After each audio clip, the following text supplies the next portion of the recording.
Apakah 4 orang yang sempat dilihat oleh Mas Oki ini adalah salah satunya Pak Suroto? Bukan. Anda yakin ya? Tidak ada Pak Suroto? Nggak ada. Nah, Pak Suroto, Nah, Pak Suroto Banpol mengatakan lihat saksi, lihat Vina celananya melorot.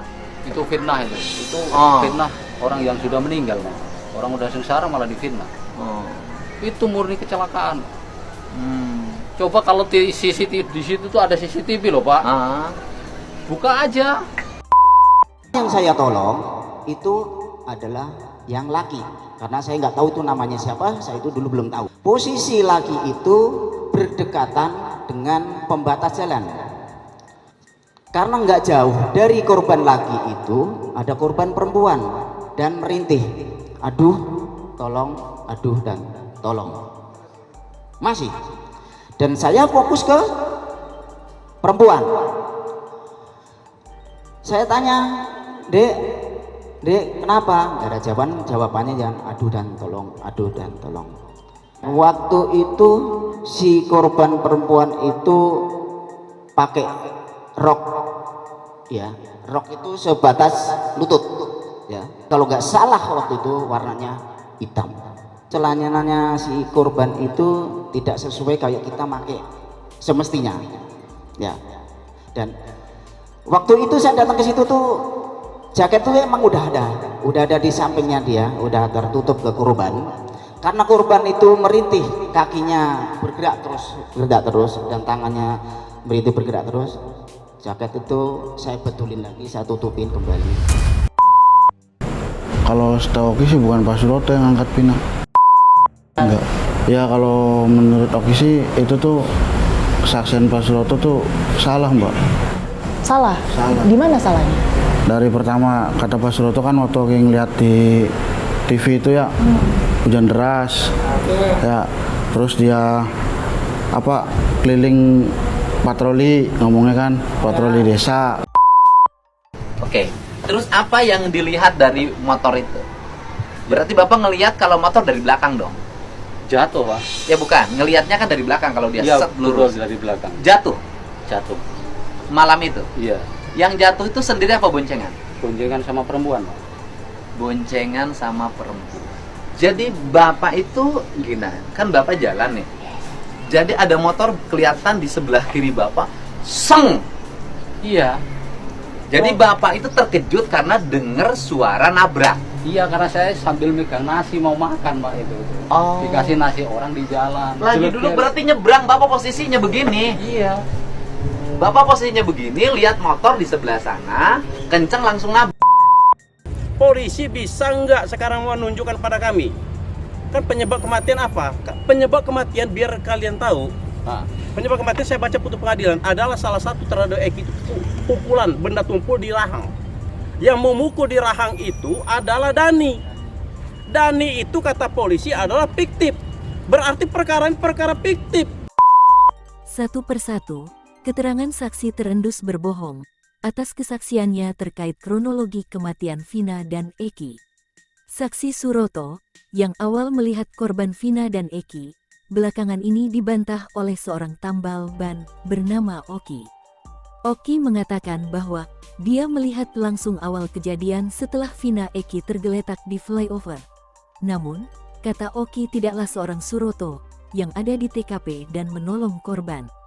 Bahkan, Oki sangat ingat betul kondisi keadaan korban, karena Oki lah yang menggotong korban naik ke dalam mobil patrol polisi.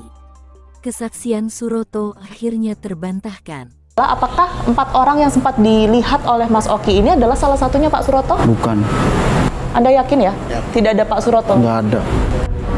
Jadi polisi datang tuh polisi berdua, satunya tuh sama sipil, mungkin itu Pak Suroto. Nah terus pas udah kayak gitu, itu tolong dibalik, kan posisinya tertelungkup tuh, Mbak, yang cowoknya.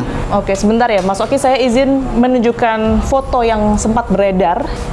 Apa benar yang kemudian ini Mas Oki lihat di tahun 2016 tersebut adalah kedua korban ini? Bener itu. Betul. Bener. Mas Oki yakin? Yakin.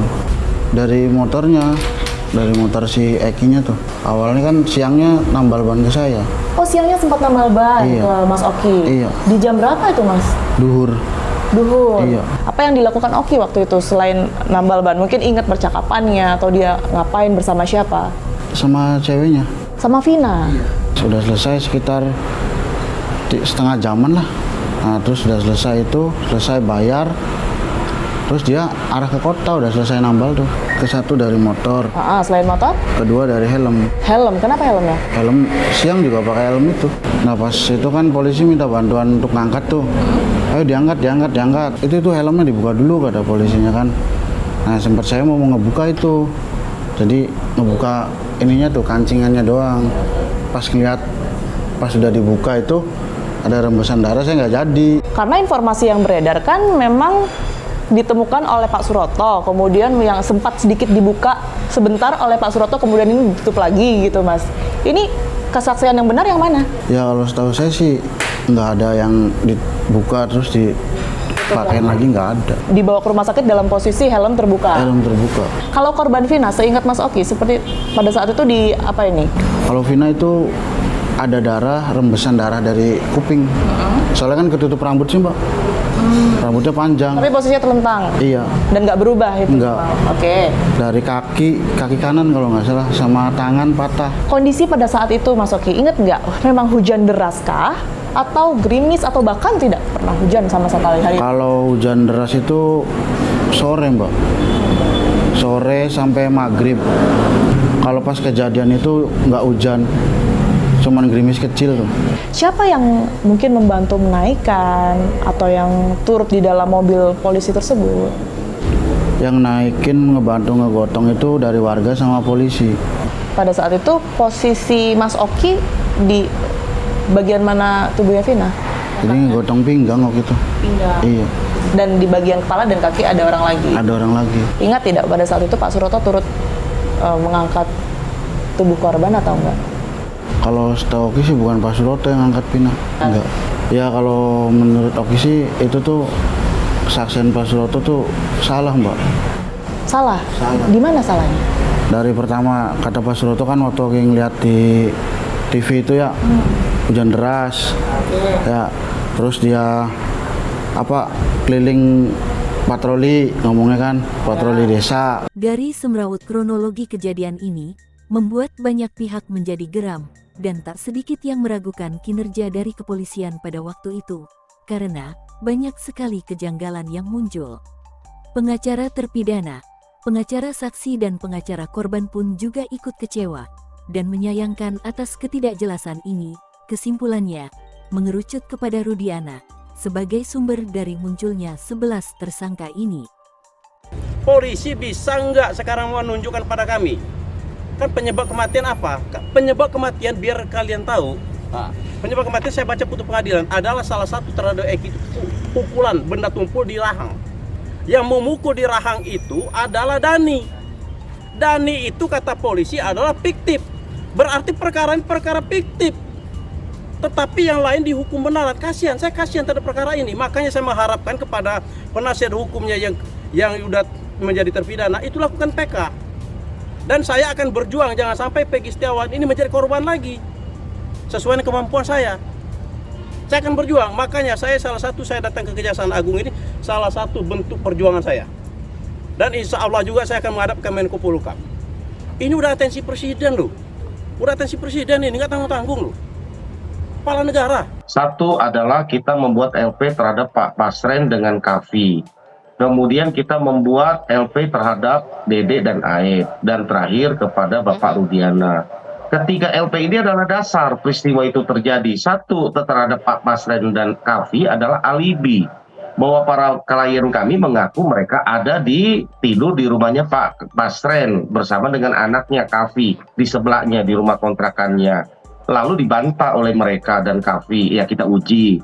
Keterangan peristiwa ini terjadi dari Aep dan Dede. Dede sudah mencabut keterangannya yang katanya ke Pak Rudiana sehingga timbullah LP dan proses awal peristiwa ini. Dede sudah mencabut, tinggal Aep ya kita uji. Pak Rudiana kita laporkan oleh karena ada dugaan menurut pengakuan klien kami di awal-awal ya dari dari penangkapan nih, dari depan SMP 11, menurut pengakuan saya juga baru tahu tadi malam dari Saka, gitu kan. Rupanya mereka ini sudah dipukulin, gitu kan. Ditangkap, sampai dibawa ke Polresta Cirebon. Lalu timbul 11 nama dan yang lain. Nah, ini yang kita laporkan, ada dugaannya intimidasi, ada dugaan penganiayaan, sehingga proses ini patut diragukan, apalagi tidak didampingi penasihat hukum di awal.